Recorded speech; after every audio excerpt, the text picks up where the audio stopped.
I think my favorite may have been the sudden death overtime, but still, Kevin Durant dominated the conversation at Summer League. And with so many questions flying around, it's time to parse out what we know, what we think, and then what we want to happen with Kevin Durant. So I want to start with what we know, and let's start with the man there's no one who knows more than him, who is more plugged in the NBA. It's senior insider Adrian Wojnarowski. And Woj, you were in Vegas along with the entire NBA world. What's the latest with Kevin Durant? And Malika, the Nets asking price for Kevin Durant remains steep. And, they're trying to await teams and trying to get teams to meet that price. And that's certainly multiple draft picks, all-star level players. Listen, they want a return, that speaks to the stature of who Kevin Durant is, where he is in his career. 34 years old, a player, with 4 years left on his contract. They don't have to be in a rush to do a deal. They do have time on their side, especially because of the time of the year this is. And again, a player with 4 years left on his deal. And Sean Marks came out to Vegas with the intent of talking with other team executives about Kevin Durant. That's been going on. But the Nets asking price, certainly, it is steep, and it is, I think, going to allow this to be a process that goes on, because there's really no motivation for the Nets to rush into a deal or to move quickly on a deal unless it's something they consider, something of a monumental return for Durant. So general manager Sean Marks is out in Las Vegas, and so is Kyrie Irving. He was there for a couple of days. We watched him take in a few games. What more can you tell us about where things stand with him? Yeah, Brooklyn's really focused on Kevin Durant and trying to figure out if there's a deal to be had for him in the marketplace. I think Kyrie Irving is on the back burner of that. There were conversations with the Lakers last week. I'm told that that's not continued. I think both sides know where they stand. And I think for the Nets, getting a clear indication of what the future looks like with Kevin Durant before they make any decision on how Kyrie Irving fits into that. That's the sense other teams have with the situation, and I think it's the sense of what the Nets are doing. So I think their focus with the Nets right now is figuring out, is there a deal out there for Kevin Durant? And I think Kyrie Irving is secondary to that, and I think his future may be, decided off of how the Nets operate and the kind of decisions they make around KD. Woj, thank you so much for that. Enjoy the rest of Summer League and Las Vegas if you can. So that's exactly what we know. And I want to shift a little bit to what we think, but we just heard something very interesting from Woj. We had talked in the past about whether or not we could have seen Kyrie as the first domino to fall instead of Kevin Durant. And now it seems that is the inverse. So I do want to bring in someone who's able to prognosticate not only what's going on in Utah, but the entire league. It's senior writer Brian Windhorst. And Brian, based on what you are hearing, what do you think is going to happen with Kevin Durant and Kyrie here? Yeah, we're probably into a stalemate here, Malika. It's not unusual from what we've seen in other star trades in other years. The Kawhi Leonard trade to Toronto is an example of this. Dwight Howard about a decade ago with something that didn't happen to Los Angeles until August, where their asking price and the market value there's a delta in between, and it takes an event in some cases to make those things fall together.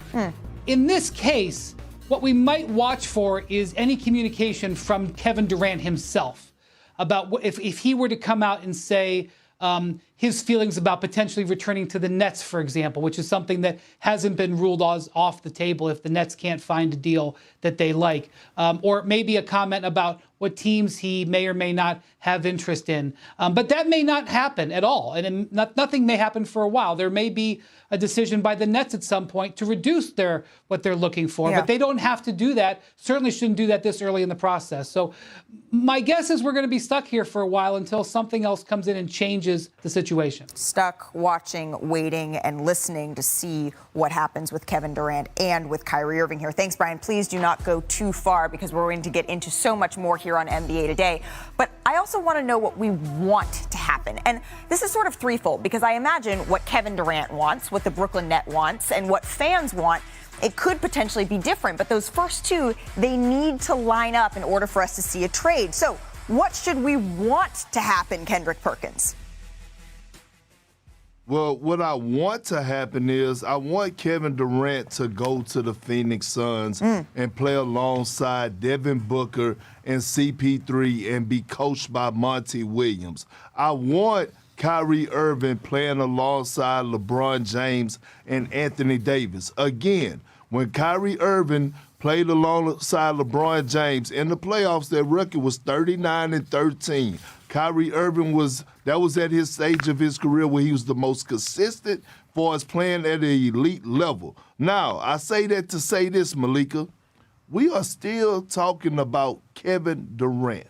Giannis and Dwight Howard, at the time that they got traded, was nowhere in the stratosphere of Kevin Durant. So what this is telling me is, again, what I said a week ago to you, is that teams are reluctant to give up their young superstars. And now I'm starting to question, what is the real value of a 34-year-old Kevin Durant and how he's viewed throughout the NBA? I always use this analogy. It's a difference, but it's a difference between being popular and powerful. Being powerful means you move the needle and you move the needle fast. Right now, Kevin Durant don't look powerful. Well, we know you mentioned the Phoenix Suns, that they are one of the preferred landing spots for Kevin Durant, but they also have a domino that needs to fall, and it's DeAndre Ayton, right? So, Brian, how is his future playing a role in all of this? Yeah, so he's really been in this restricted free agency limbo, Malika, which we sometimes see for players in this position. And the reason this is complicating is because as a member of the Phoenix Suns, as they're having potential discussions with the Nets about Kevin Durant, his free agency was sort of tied up in it. And while the Nets may not necessarily want to sign and trade for DeAndre Ayton, a potential trade for DeAndre Ayton for other pieces could potentially have been involved in a Durant deal. But that may be running out of time on that because the Indiana Pacers over the weekend finalized their trade with Malcolm Brogdon with the Boston Celtics. That opened up a bunch of salary cap space. Now, they're not quite at the max salary cap space that DeAndre Ayton has been known to want. But the Pacers have met with Ayton. They have interest in Ayton. And they have had some discussions progressing towards potentially an offer sheet with DeAndre Ayton. And the whole league is keeping an eye on that to see if the Pacers actually go ahead and give the offer sheet, because they're an organization that typically doesn't give out offer sheets. And two, if that happens, whether or not the Suns would match. But either way on that, in the event of an offer sheet, he can't be traded. He can't be traded by the Suns. He can't be traded by the Pacers until January 15th. It would essentially take him out of this process altogether. And if the Suns end up matching and keeping him, having him on their books for whatever that salary would be, would potentially be a factor in how much they could trade for Kevin Durant in some sort of deal. Perk, how do you digest all this? How I digest food. Real fast. So, but look, here's the question. Here's the question that I have, that I'm being serious. At what point, though, right, as the season starts to come, like for us getting close to the training camp, and say that a deal has not been made and KD hasn't been traded yet, when are teams going to start deciding to say, you know what, we got to worry about now and worry about what's going on in our organization, and start actually not even entertaining the Brooklyn Nets as far as Kevin Durant? Like, I believe it's going to come a point. So, Malika, I'm asking you and Brian, do y'all have like an idea, or can y'all help me out with that? Because if I'm in the front office, sooner or later I'm going to say, you know what, I got to worry about what I'm going to do with this squad right now. Okay, sure. I put an offer out there, Brooklyn didn't want it. I got to move forward. Well, I think that, Brian, and you can speak to this as well, but being out in Las Vegas for a couple of days, the sense that I got is it would happen in weeks, or we would be going back to potentially training camp and seeing some familiar faces like Kevin Durant in a Brooklyn Nets uniform. But when the season starts and folks see how their teams are shaping up, what's missing and what's not, then you can see more movement. And that's whether it's with someone like Kevin Durant or with someone else. Brian, what's your sense there? It's just so unusual, Malika, to have a star player with 4 years on his contract ask for this type of trade. And I know we saw this last year with Ben Simmons, but this is even a different level. The players that we have seen ask for trades in the past, I mentioned Kawhi Leonard earlier, have had 1 year or maybe 1 year and a little bit extra on their contract. And that changes the leverage play.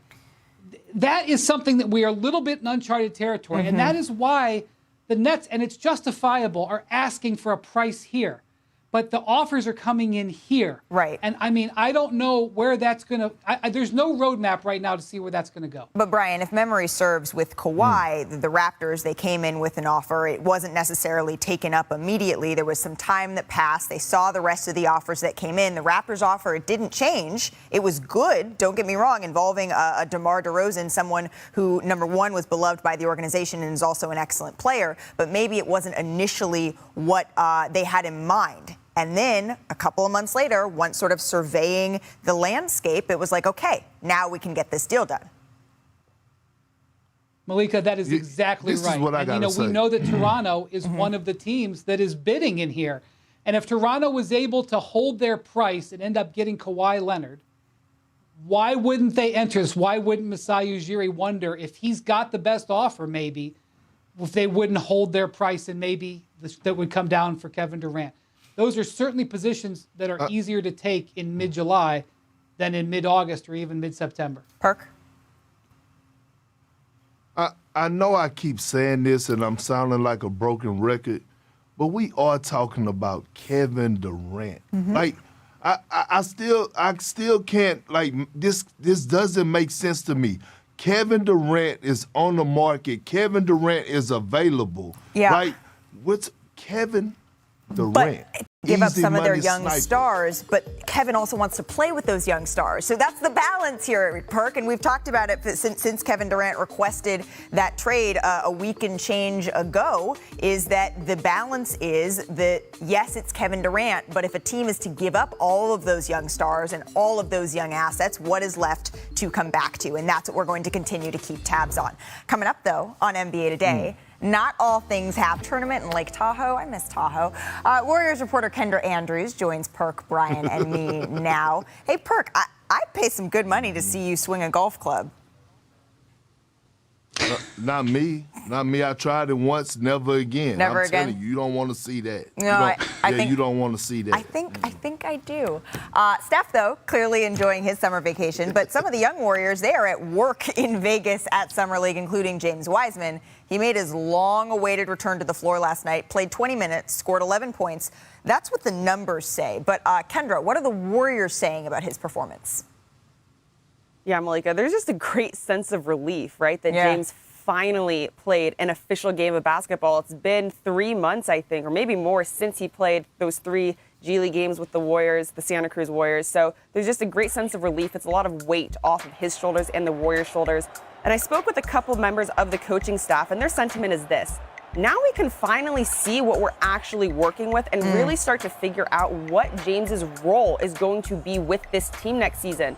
And they're really emphasizing the fundamentals with him. You know, be a big roller. It's been a while since the Warriors have had a good big roller. Set screens, be an elite rebounder. And James said, yeah, look, I only grabbed 2 boards in that game. I have to do better. And he said, there are a lot of areas of my game that I have to do better at. But of course, right, because as we said, it's been a year and a half since he's played an NBA game. But again, it's just relief and excitement that he's finally on the court. He cleared that hurdle, and now they can really start to work him up and figure out what his identity is going to be with this team. Well, another Warrior that was on display was Jonathan Kuminga. I mean, a game-high 28 points. What's the plan for him, for both players, really, for the remainder of Summer League? Well, the hope is that, the plan, I should say, is that Jonathan Kuminga and James Wiseman will play on Tuesday against the Celtics, along with Moses Moody, who did not play on Sunday because he was feeling under the weather. The Warriors would really like to see all 3 of those guys play together. The Warriors are going to have a practice here in Las Vegas in just a couple minutes, and that's going to give them a better evaluation of how each of them is doing and feeling. But the plan, the tentative plan, is for all 3 of those players to play on Tuesday, and then they'll go from there. All 3 of those players, that's Kuminga, Wiseman, and who, Big Perk? Moses? Moody Moses. Moody. Double M. That's what I'm going to call him. Double M. M. All right, And there we go. Eminem. I'll be single M. Perk, if the Warriors are going to repeat as champions, though, who is more important, Wiseman or Kuminga? I think it's Jonathan Kuminga. When you look at him, right? I watched him in summer league, and I was impressed by his playmaking. Okay, his skill set is already there. He's athletic as hell, one of the most athletic players in the NBA today. And so when I look at Jonathan Kuminga and what he could bring to the table, being so versatile, being able to go out there and switch 1 through 5s on pick and rolls. Also being able, when the Warriors do go small, moving him to the 5 position, being that lob threat at the basket. Can I say this for a second? When I think about the Warriors, they have a unique situation like no other team in the NBA. They are set up for the next 10 years to be a title contender every single year. They're the only team in basketball that have a great mixture of veterans and young guys, with Looney, Draymond, Klay, and Steph being the mentors and being the leaders of the ship to mentor these young guys in Poole, Wiseman, Kuminga, Moses Moody, and all the rest of these young guys that's coming up under them. Once they pass the torch to them and take a back seat, the Warriors are going to be in great position for years to come. Brian? Yeah, Malika, so the guys that they lost, their role players, Otto Porter and Gary Payton II, are players that are filling a void that Kuminga needs to step into. They are going to count on him to play a role next year. And, Wiseman is, he's got incredible raw talent. Kuminga's gotten more, experience. They need him to play more. But I got to say, listening to this this podcast interview that the Warriors owner Joe Lacob gave, I mean, we already knew kind of how he felt about James Wiseman. But in that interview, you could just tell how excited he is about him. And he's effusive about him. He just had back surgery, but he went and watched him scrimmage 5-on-5 before the team even went to Vegas, and then made sure he was there yesterday to watch Wiseman's first game. So when the owner is such a believer in you and is excited about your potential, you're going to get opportunities at some point. So I think Kuminga will be the guy that's more in the rotation at the start, but I promise you Wiseman's going to get his chance. All right, they still have Kevon Looney, who was incredible for them in the playoffs, on their roster, so we'll see how that shakes out for the Warriors. It's been roughly, 8, 9, 10 minutes since we've talked about Kevin Durant. That's something that Golden State owner Joe Lacob did without really exactly doing on that podcast that you were talking about, Brian. So here he is with Tim Kawakami. I'm not going to comment specifically on any player. You know what this answer is going to be, which is we will always look at any opportunities to make ourselves better, to try to win a championship. And if we thought it was something better to do for the team, we would do it. We have to weigh short-term, long-term, and all that. We have to weigh the financial obligations in both scenarios. But we will do all that and make the decision we feel is best. So, Kendra, that sound has led to just a lot of discussion about the Warriors keeping the door open for a Durant return to the Bay Area. But how likely is that scenario?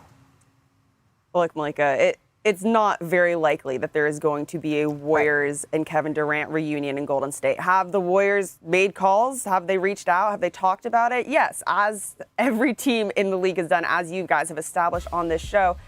And look, there are a lot of different layers to this of why Kevin Durant could or could not come back to the Warriors. At the end of the day, though, it comes down to the trade package. And again, you guys have outlined on this show, the Warriors could probably have one of the best offers to give the Nets, right? You have a package that would have to include Andrew Wiggins, Jordan Poole, James Wiseman, Jonathan Kuminga, Moses Moody, and multiple first-round picks. But as Perk just laid out and as Brian just laid out, those guys are going to have big roles with the team. Yeah. Andrew Wiggins already had a big role. Jordan Poole has a contract. Both of those guys have contract extensions coming up. Jonathan Kuminga, Moses Moody, James Wiseman, with the departures of GP2 and Otto Porter Jr., those guys are going to have increased roles. So it's not just about leveraging the future. It's about leveraging their present as well. And the Warriors really like this group that they have. They said they wanted to run it back with as many of these players as possible.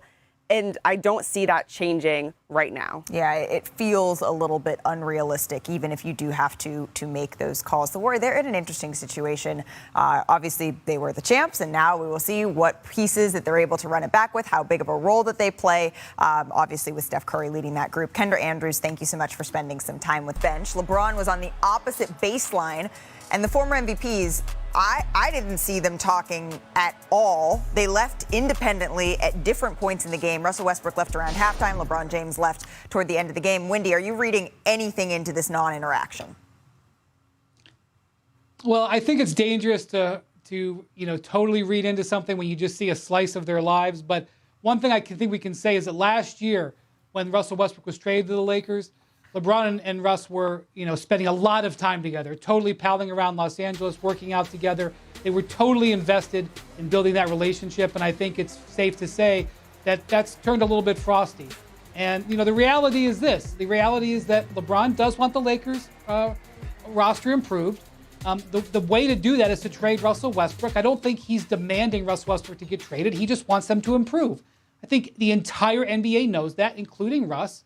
And I also think Russ, it's not even about LeBron. Russ is really trying to build his relationship with the new coaching staff. He's spent a lot of time with Darvin Ham to this point, and he was sitting on the bench, sort of acting like a player coach during that half he was there. And I think he was trying to send a message of being a team player, and he would have done that regardless of where LeBron was for that game.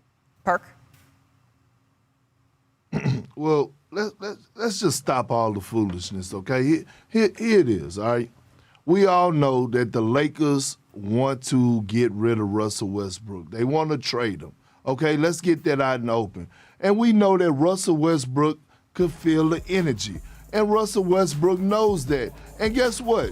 The feelings are mutual because Russell Westbrook don't want to be there either. So at the end of the day, look, what we saw at the Summer League game, those guys sitting across from one another and not even going to greet one another in the public eye, to me, that speaks volumes to me, okay? Because guess what? With all the noise that's going on around the league and KyrieIrving and things to that nature, if LeBron or Russ would have took the initiative to go over and greet one another and they would have been caught on camera or in the public eye having a conversation, it would have silenced a lot of the noise. Not all of it, but some of it. See, here's the thing now, and I said this again last week. The Lakers got to be very, very careful again because if they don't get KyrieIrving, you do not want to disgruntle Russell Westbrook coming into training camp. And I think what Darvin Ham and his coaching staff are doing is doing a hell of a job by making sure they keep a great relationship with Russell Westbrook just in case. Okay, so this whole situation, it calls for a little bit of chop it or drop it. I want to start right with the Lakers. New head coach Darvin Ham, he was asked about Westbrook during last night's game. Take a listen to what he said. Russ, in my opinion, man, he's in great shape. He's durable. And in this system, this 4-out, 1-in system, he's going to have a chance to screen and roll and make plays in the half row. He's going to have a chance to run on the break, slash, get layups. He's going to have a chance to sprint out to the corner, flatten the defense, get corner threes, as well as the things that he already does well in terms of getting the ball and pushing the pace and pushing the tempo. So I'm excited as hell to have Russell Westbrook on our team. All right, Brian, what do you think? I want to chop it, but I think I have to drop it because he's talking about Russell Westbrook being a screener. Russell played 78 games last year, and he set 57 screens, 57 total screens. Now, granted, he's going to obviously be in a different role, I suppose, but my gosh, look at the rank. Now, he actually was a better corner three-point shooter than I thought. He shot 45% in the corner, and Darvin Ham, I'm sure, knows that, and I'm sure he's taking advantage of that, but he also is just a 29% catch-and-shoot player. Asking Russell Westbrook to play that is so different from the way he's played his whole career. I can't see it. Well, the rule in chop it or drop it is if one person drops it, then we drop it. But since I'm the host, I'm just going to chop just one little smidge of it. And it's this. It's good. No, it's good. It's that I do appreciate what Darvin Ham is doing here, and that is when we look at the relationship, and I know our Lakers reporter Dave McMenamin mentioned this on the show the other day, when you look at the relationship between Frank Vogel and Russell Westbrook, it was flawed sort of from the beginning, and Darvin Ham is not making that same mistake, we can call it that, if you will, in this situation. Okay, now we can move on. Perk, let's switch it up to the all-star point guard that we know isn't going anywhere anytime soon. So take a listen to what Damian Lillard said at a news conference announcing his 2-year extension with the Blazers. I've always said that if I do something that goes against who I am and say I do end up winning, I know me better than any of y'all know me. So I'd be happy with it because I don't think anybody wouldn't be happy being a champion, but it wouldn't be as fulfilling to me as I would want that moment to be. As long as I have an opportunity to do it, a good opportunity to do it, I'm willing to go out however. Perk, chop it or drop it. Do you agree with Dame's thought process here?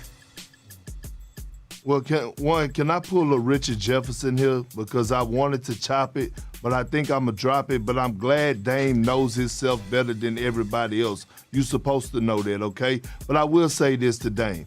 I'm glad he got his lettuce, but I still wish he would have got out of Portland. I think he was in the same position as Kevin Garnett when he left Minnesota. Nobody would have looked at him any differently, but I think now he has to stay in Portland because he has preached too much publicly about loyalty and staying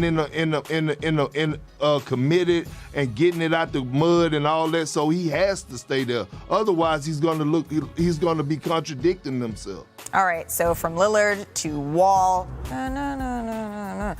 These are John Wall's first comments since officially signing with the Los Angeles Clippers. Take a listen. I don't have to be Batman every night for us to win. You know what I mean? That's the ultimate goal for me is like, this point in my career, I don't want to have to be the Batman every night to try to win. You know what I mean? On our team that we have, I think anybody can be Batman. For me, I'm happy because I don't have to have the best player guarding me every night like I have my whole career.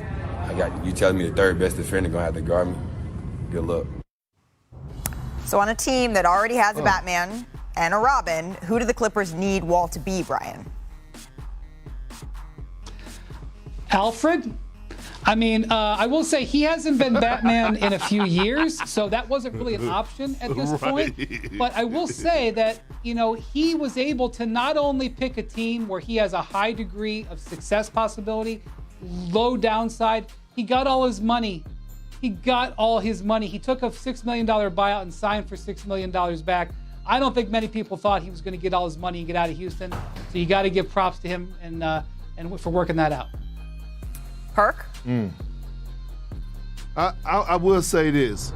John Wall, before he could be Alfred, he got to make sure he beat Reggie Jackson out of that starting spot first. Because remember what T. Lue said. They got to compete to see who's going to be the starting point guard. But whether he's starting or not, he's still going to bring something unique to the table. And again, the Clippers have so much firepower, so much depth at the wing position. He's going to flourish well with the way that he plays the game of basketball. Well, speaking with Ty Lue out in Las Vegas, I know he feels good about his squad this year. All right, lastly, Perk. Take a listen to what John Morant had to say when he was asked about playing in Michael Jordan's era. I heard he was like just how he, go about the game, just that mindset he had. Mm-hmm. I would like to, play against him. So. This time you're not saying, I would have cooked her. I would have cooked him too. You would have cooked Michael Jordan? Man, nobody got more confidence than 12. Perk, chop it or drop it. Man, look, I want to hear what y'all got to say. Listen, because the way I'm taking this right now is Ja is both confident and crazy. Okay, so I want to chop it because I want to hear what you got to say, Malika, and I want to hear what Wendy got to say. Brian? With my Jordan face on The Last Dance, that's what that does. Hey, Ja couldn't even say that with a straight face. He knew it was so ridiculous that he couldn't even say it without laughing. So props to him, but even he knows that's not true. But it doesn't matter because it's never going to happen. Yeah, so he can say anything. Ja's chutzpah is what the Grizzlies, that's the energy that they have, and that's the energy that they need to have, particularly in a very tough Western Conference. Coming up, though, on Yo Quiero. All right, Paolo Banchero was rightly regarded as one of the most NBA-ready prospects heading into last month's draft, rather.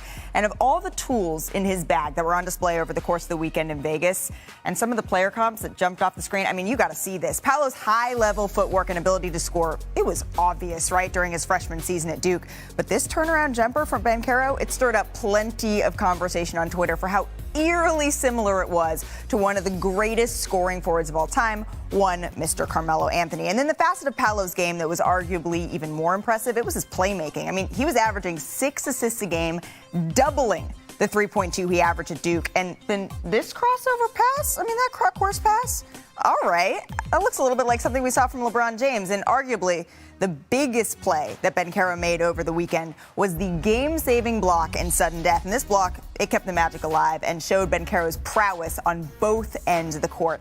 And I sat down with Paolo this weekend to talk about him and his mindset heading into his first summer league. Banchero with another little bit of room service at the other end. Okay, we're in Vegas, so we'll take some showtime. He'll be here all week. Here with the #1 pick, Paolo Banchero. And Paolo, we're sitting here in Las Vegas. What did you come to Summer League wanting to accomplish? Just win first off. I've been saying all week, we're trying to win every game. But really just feel it out, feel the NBA game out, what works, what's not working. And then just get myself back playing. It's been a while since I've played, so just getting back in playing shape and having fun. I want to go back to draft night for a moment, if we could. A lot of the mock drafts, they had you going 2 or 3, and then you hear your name called #1 overall. What was the feeling in your stomach as you were sitting there when the commissioner said the pick is in, and then it was your name? Yeah, no, it was just overwhelmed with emotions. I've never cried tears of joy, and I was telling everyone I wouldn't, but as soon as it happened, I just literally couldn't control it. It was a moment I'll never forget, and definitely just a once-in-a-lifetime type of thing. To what degree do you feel other top prospects, when they're going up against you, trying to sort of prove themselves in that matchup? Yeah, no, I'm going to get everybody's best shot. Hey, here I am, Zay. He's got to check Banchero here. That's a problem. That's a big-time problem. But I'm going to give them my best shot as well. I have a chip on my shoulder. Like you said, I was #3 in the mock draft, so that was my chip all throughout, pre-draft, was being #3. And I still have that chip, I just want to go out there and prove, why I'm the #1 pick every game. Is there any player that you're most looking forward to playing against in the NBA? Yeah, I would just say all the elite forwards, whether it's LeBron, Tatum, Anthony Davis, Giannis, just all those guys. Those are the guys that you're using summer league and training camp to get ready for, is playing against those guys. When the schedule comes out, are you going to be circling those games, looking at which dates you're going to be playing those gentlemen? Definitely, we'll take a good look at the schedule when it first comes out. Just to see, because the NBA, every game's going to be a matchup. Yep. So it's just looking. Okay, I got this guy this night, and the next night I got this guy. So it's like, you just got to be ready. Lastly, fill in the blank for me if you could. My rookie year will be a success in my eyes if blank. If I just affect, the Magic in a winning way, we have a much better season than last year. Banchero inside, Terry got it. Game over. Time to go home. I want to be a winner. A guy who people love to come watch play, who people love to play with. Just a guy who attracts everyone. Just my game's fun to watch, and everyone wants to see me play. We can't wait to see it in the NBA. Paolo, thank you so much for your time. Thank you. However, while that's definitely a good start, there's still room for more improvement. Unless players on the free agent market sign for minimum deals, the Lakers will have to attack the trade market. And the primary trade asset they have to work with is Talen Horton-Tucker. Horton-Tucker is only 21 years old, and while he has struggled to figure things out consistently, there's still plenty of potential there. Here are 3 NBA trades involving Horton-Tucker that would help the Lakers. This trade may not seem enticing for Lakers fans, and that's because it's not very flashy. Olynyk is a very bland name, but he would most definitely contribute to winning basketball in LA. He's more of a center, but his above-average playmaking and ability to space the floor would allow him to share the floor with Bryant, Jones, and Anthony Davis. For the Pistons, their trade for Nerlens Noel means that they have solid big man depth on the roster. Trading Olynyk for a young project player and a second-rounder would make a lot of sense for them. This deal makes a ton of sense for both sides. The Lakers would be getting an established veteran that can help their rotation, while the Magic would get a young wing they could take a chance on. Ross hasn't been the most efficient player in recent years, but in a limited role off the bench in LA, he could be a solid piece. At the very least, he's an experienced veteran that would be nice to have on the roster. He's earned the nickname the Human Torch in recent years thanks to his innate ability to get hot at a moment's notice. Having a player like that would be useful on nights where some of LA's other scorers go cold. On the flip side, Horton Tucker would get a new chance to thrive in Orlando. The Magic are in the beginning stages of a rebuild, so adding young pieces would make sense, especially when all they'd be trading is a veteran. Orlando would also pick up a second-round pick in this deal, as Horton Tucker has lost a ton of value over time. Any picks they can snag would be worth it at this point. Despite their seemingly conflicting interests, Ross seems happy in Orlando, and they seem to like him, too. But